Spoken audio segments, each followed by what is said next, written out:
Imam kita pada hari ini adalah Bapak Ustaz Muhammad Usman SOC MSOS. Dan selesai kita melaksanakan salat Idul Adha, Bapak Ibu yang mana dimohon tetap diam di tempat masing-masing mendengarkan khutbah Idul Adha bersama Bapak Ustaz Suwandi Firman SAG. Mari kita dengarkan sampai selesai karena khutbah Idul Adha merupakan rangkaian dari ibadah salat sunat Idul Adha yang kita laksanakan. Demikian kurang lebihnya mohon dimaafkan.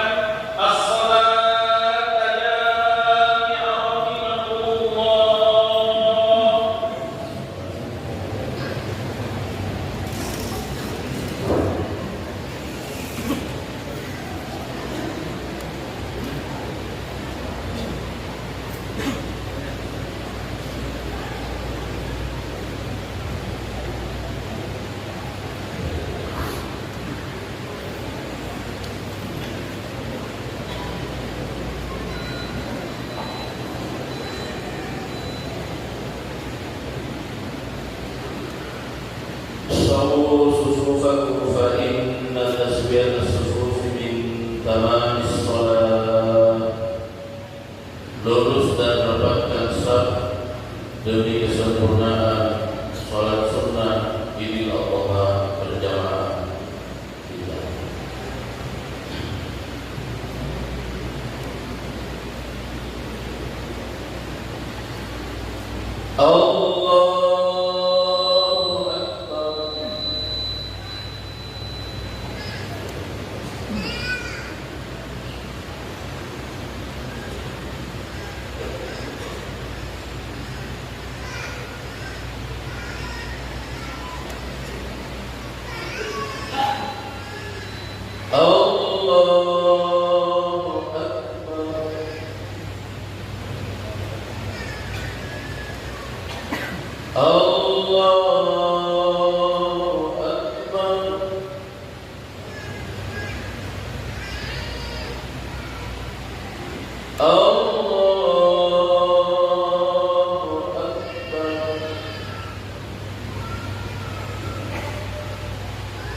لا إله إلا الله والله أكبر الله أكبر ولله الحمد.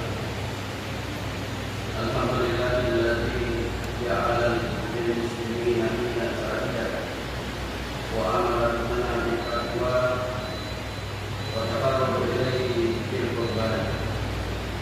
أشهد أن لا إله إلا الله وحده لا شريك له وأشهد أن محمدا عبده ورسوله لا إله إلا الله. اللهم صل وسلم على سيدنا محمد وعلى آله وأصحابه ومن تبعهم بإحسان إلى يوم الدين. أما بعد، فيا عباد الله، أوصيكم وإياكم بتقوى الله. قال الله تعالى في كتابه الكريم: يا أيها الذين آمنوا اتقوا الله حق تقاته ولا تموتن إلا وأنتم مسلمون. وقال أيضا: إنا أعطيناك الكوثر فصل لربك وانحر إن شانئك هو الأبتر. الله أكبر الله أكبر الله أكبر ولله الحمد.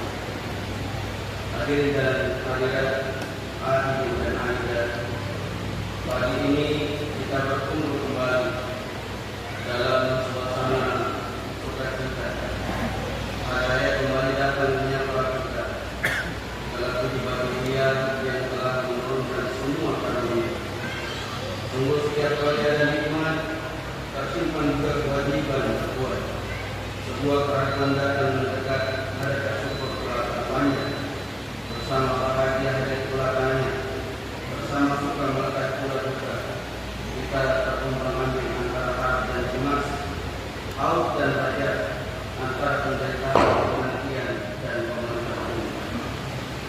Kapan orang beriman benar-benar bahagia? Apakah ketika ia beribadah pada Tuhannya yang dengan segera disusul penyesalan kepada persembahan kepadanya? Apakah saat ketika limpahan nikmat itu turun tak terhingga hingga pun tidak untuk mensyukurinya? Saudara dengan berhari raya, kapan seseorang beriman benar-benar bahagia? Bahkan dalam doa hendak menyantap berkah Tuhan, terselip pula titipan untuk yang maha dan berkenan.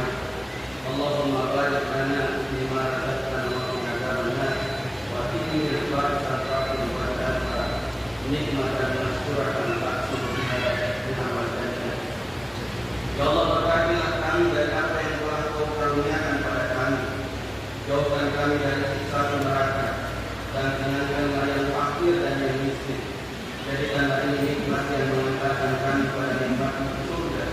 Ketika kita hendak makan pun, jangankan yang kelaparan dan neraka. Alkisah seorang raja meminta dibuatkan sebuah cincin begitu indahnya, terpendam begitu terangnya, entah batu permata apa, entah perak atau emas jadi bingkainya. Tapi ia minta lebih dari itu. Ia minta dibuatkan kaligrafi di atasnya, ukiran yang akan menghias indahnya intinya. Raja yang sudah beroleh sekian nikmat, kali ini cincin sekedarnya. Dia ini yang istimewa. Pada si pembuat cincin yang berkata, takkan di atasnya sesuatu.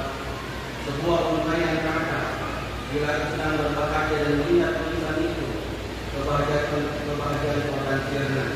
Dan bila sedang berduka, ia hilang seketika. Si pembuat cincin bingung bukan kepala, hingga ia menemukan jalan yang terang. Kemudian setelah kepasrahan pada Tuhan, dengan gembira ia datang pada raja. Tersembunyi emas akan terhasil karyanya.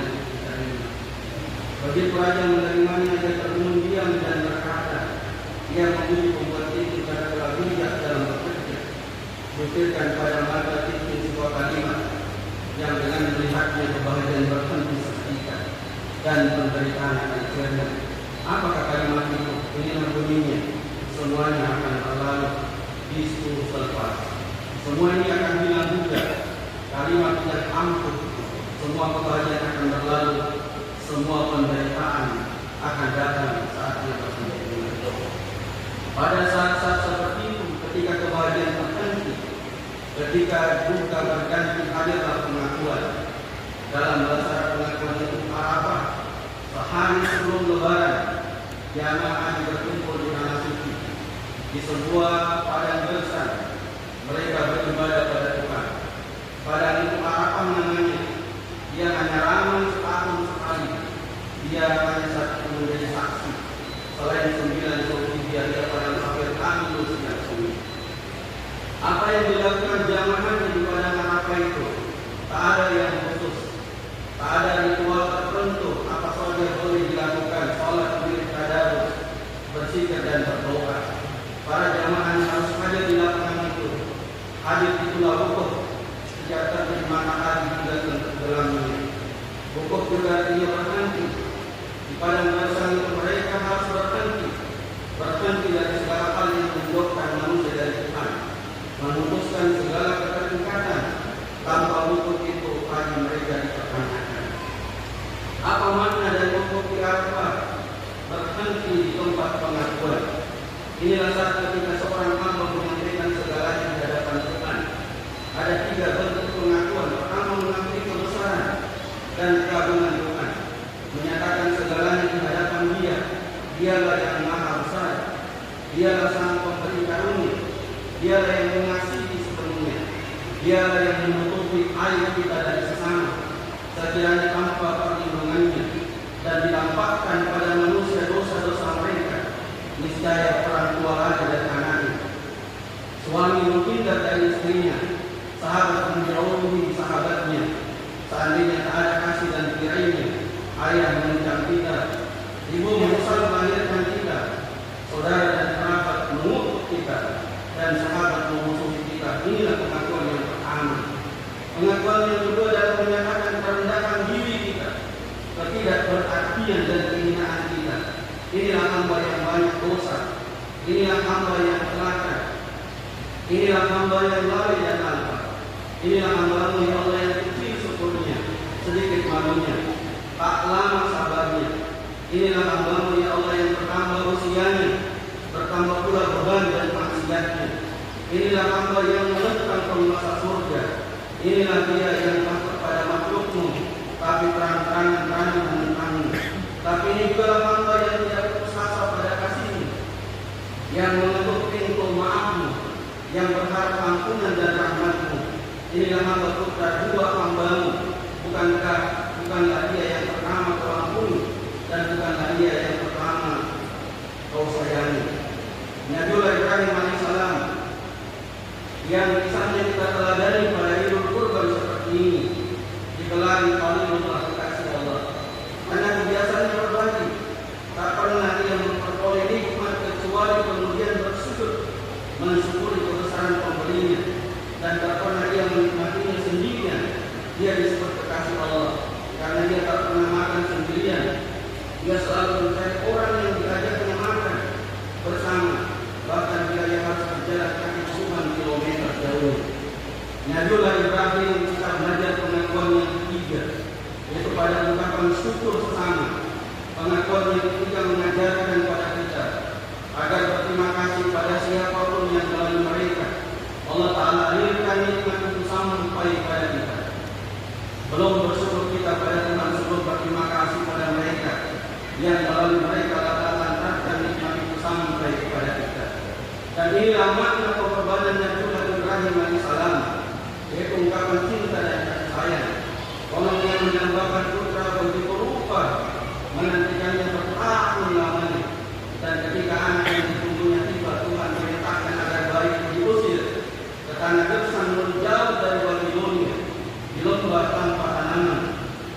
Ya Tuhan kami, sesungguhnya telah menempatkan keturunanku di lembah yang tidak mempunyai tanaman di dekat rumah Engkau yang dihormati, di wadi Zaitun Zaitun, indah baik dalam surat Ibrahim surat 14 ayat 3. Sekian tahun mereka dipisahkan, dan Ibrahim menunjuki mereka sewaktu-waktu keadaan bertemu keadaan pun tidak. Lalu ketika keduanya dipertemukan setelah bertahun memendam kerinduan, kemudian Tuhan perintahkan agar Ibrahim menyembelih putra kesayangannya. Walamma balagha ma'a Ishaq yaqala ya bunayya inni ara fi manami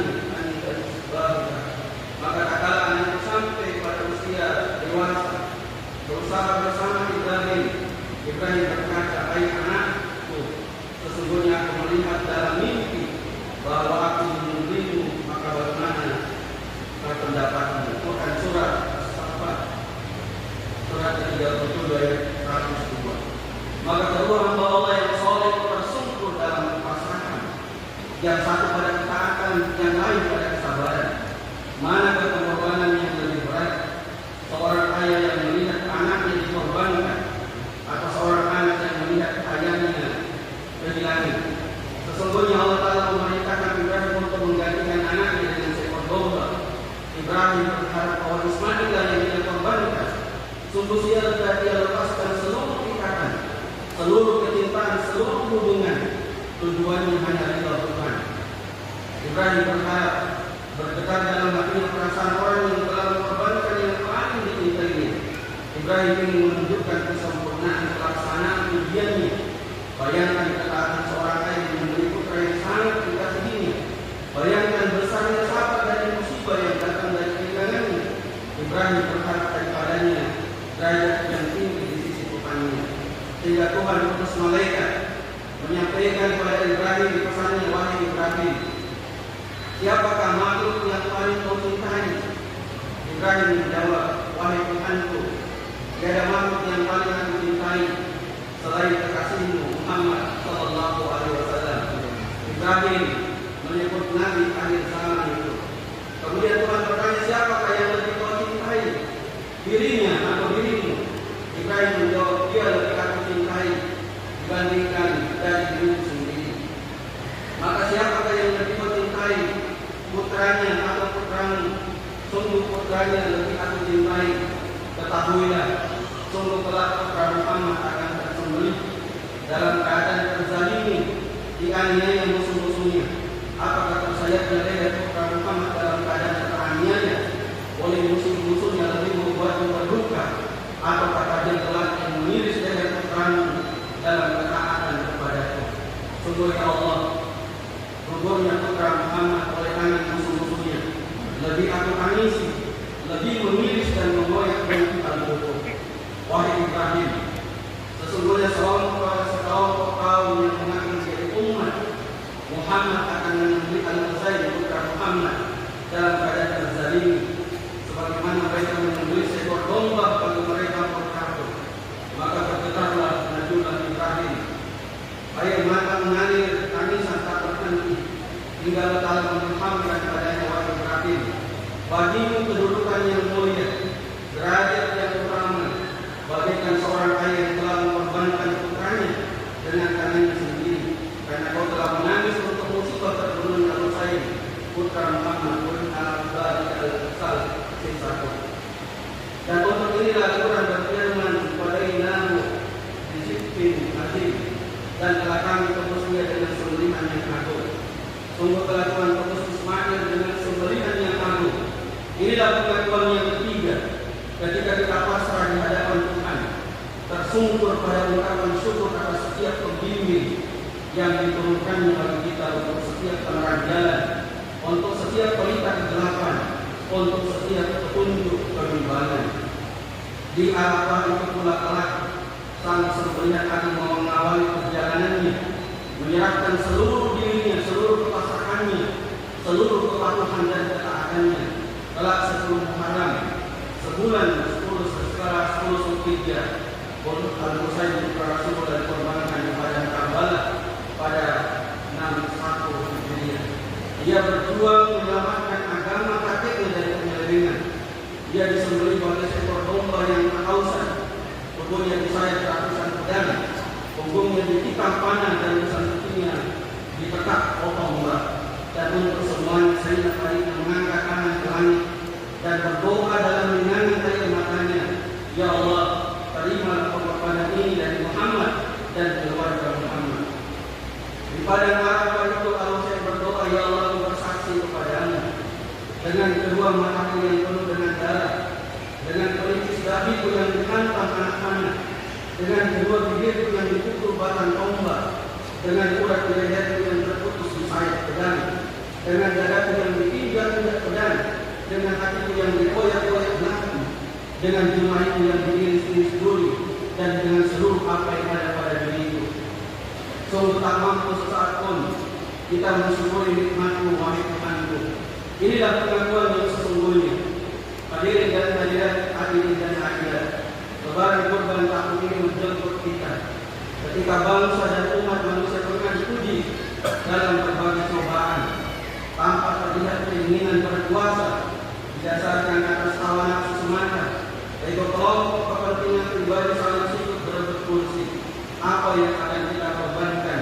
Jabatankah, kedudukan, harta, dan kepentingan? Sungguh sebagaimana Ibrahim alaihissalam yang diuji ketaatan, menyembelih putra yang dicintainya hanya untuk menemukan bahwa ada ujian dan derita yang jauh lebih besar lagi. Marilah kita antarakan seluruh kebaikan kita yang tak ada sebutir pun dibandingkan dengan sang Nabi Muhammad itu, lalu kita gabungkan dengan seluruh perkhidmatan di jalan kecintaan pada para teladan perhatiannya di ujung perjalanan, di ujung penantian. Setelah kita serahkan seluruh yang kita miliki, semua yang terbaik yang kita berikan dengan sabda kudus dan suci, dan sungguh telah kami tepus dia dengan sembelihan yang agung pada inahu disiplin hadir. Tak ada pengakuan yang lebih sempurna lagi. Bila kelak saat itu tiba, harus kita menyambutnya dalam suka atau duka. Semua duka akan terhenti kecuali duka terpisah dari baginda dan keluarganya yang suci. Semua bahagia hasilnya kecuali bahagia beroleh dari pengakuan beliau. Pada akhirnya marilah sama kita berdoa kepada Allah Subhanahu wa taala. Semoga amal ibadah kita diterima oleh Allah Rabbul Alamin. Bismillahirrahmanirrahim. Alhamdulillahirabbil alamin. Wassalatu wassalamu ala asyrafil anbiya'i wal mursalin. Sayyidina Muhammadin wa ala alihi wa sahbihi ajma'in. Ya Allah, di pagi ini ada yang suci ini. Ketika gemuruh takbir berburung di langit dan bumi, kami datang membawa hati yang belum sempurna, jiwa yang masih dipenuhi dengan debu dunia, dan cinta yang masih belajar menunggu. Kami tidak membawa kami yang terbaik, tidak pula unta yang gemuk dan indah, tetapi kami membawa seekor ego yang selama ini liar di dalam dada kami. Terimalah korban kami, wahai pemilik kehidupan. Ajari kami sebagaimana Engkau mengajari Nabi Ibrahim tentang makna melepaskan, sebab ternyata yang paling sulit dikorbankan bukanlah harta, melainkan keterikatan hati kepada selain Engkau. Ya Allah, jika cinta kami masih tertambat pada pujian manusia, potonglah hal itu dengan kasih sayang-Mu. Jika langkah kami masih mencari kemuliaan dunia, jatuhkan kami perlahan agar kami hanya berdiri di hadapan-Mu. Kali ini manusia bertakbir, namun biarkan jiwa kami juga bertakbir. Bukan hanya bibir yang mengagungkan-Mu, ya Allah, tetapi seluruh keberadaan kami larut dalam samudra nama-Mu. Allah Akbar lebih besar daripada ketakutan kami. Allah Akbar lebih luas daripada dosa kami. Allah Akbar lebih dekat daripada urat nadi di leher kami. Wahai Tuhan yang membolak-balikkan hati kami lelah mencintai yang fana. Setiap kami meluk dunia ini, akhirnya pergi meninggalkan duka. Maka ajarkan kami mencintai-Mu dengan cinta yang tidak hancur pada waktu. Sebagaimana Engkau mencari pagi, sebagaimana laut menemukan guna, demikianlah ruh kami mencari-Mu, meski sering tersesat dalam gelapnya diri sendiri. Ya Allah, jadikan Idul Adha ini bukan sekedar perayaan penyembelihan, tetapi penyembelihan kesombongan kami, amarah, iri, dengki, dan segala perkara yang tersembunyi di dalam dada kami. Sembelilah ya Allah sifat merasa paling benar. Sembelilah keinginan dipuji. Sembelilah cinta yang membuat kami jauh dari-Mu, dan hidupkanlah hati kami yang hanya bernapas dengan nama-Mu. Kami ini seperti seruling bambu yang kosong dari dirinya sendiri, agar hanya pujian-Mu yang mengalir dari-Mu. Kami ini menjadi beku di jalan para pencinta-Mu, ya Allah, bukan hanya desain-desain kesombongan dan keangkuhan. Ya Rahman, ketika manusia saling berkunjung dan berbahagia, jangan biarkan ada hati yang kesepian dan rahmat-Mu. Peluk mereka yang kehilangan, tenangkan mereka yang patah, terangi mereka yang berjalan dalam gelap. Untuk kedua orang tua kami, limpahkan kasih sayang-Mu, ya Allah, sebagaimana mereka menyiram hidup kami dengan pengorbanan. Untuk keluarga kami, jadikan rumah kami taman zikir dan cinta. Untuk saudara-saudara kami sesama manusia, hilangkan kebencian dan hati dan dari budi mereka. Ya Allah, jika suatu hari tubuh ini kembali menjadi anak, izinkan nama kami tetap hidup dalam doa-doa kebaikan, dan izinkan kami pulang kepadamu dengan senyum para pencinta, karena sesungguhnya kami tidak ingin surga tanpa, kami tidak ingin dunia tanpa cahayamu, kami tidak ingin apapun selain dekat denganmu. Maka terimalah doa dan munajat ini ya Allah, meski terbata-bata dan penuh kekurangan, sebab seorang hamba yang jatuh berkali-kali tetap mengetuk pintu yang sama, pintu kasih sayangmu. Rabbana zalamna anfusana wa in lam taghfir lana wa tarhamna lanakunanna minal khasirin. Rabbana atina fid dunya hasanah wa fil akhirati hasanah wa qina adzabannar wa adkhilna jannata ma'al abrar wa inna jannatal firdausi ya rabbal alamin. Wa sallallahu alaihi